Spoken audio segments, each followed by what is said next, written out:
दर्शक बंधु वेलकम करुच्ची जीएन क्रिएशन यूट्यूब चैनल आउ एक सुंदर वीडियो को आपण मानक पई एक बहुत बड़ खुशी खबर नहीं आसी। वीडियोटी को देखिबा आगरु लाइक करंतु एवं आम चैनल को सब्सक्राइब करंतु। चलंतु जानिबा कोन रहिछि खुशी खबर। आगो को आसुथिबा ओडिया चलचित्र माल्यगिरी जहाँ दशहरा रे रिलीज होबो से विषय रे कथा हबा।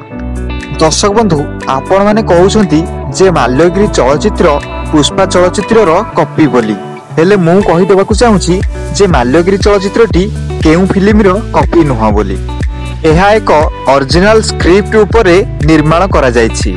पुष्पा चलचित्र रे गोटिए हीरो रहिथिले, हेले एही फिल्म रे दुईटी हीरो एवं दुईटी हीरोइन रहिछंती। उभय बाबूशान महांती एवं अम्लान दास को एथिरे हीरो रूप रे देखिबाकू मिलिबो।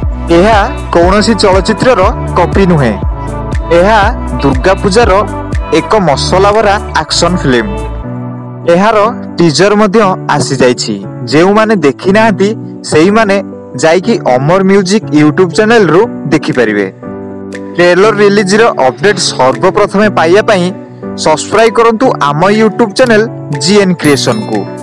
आशा करूछि वीडियोटी भलो लागिथिबो।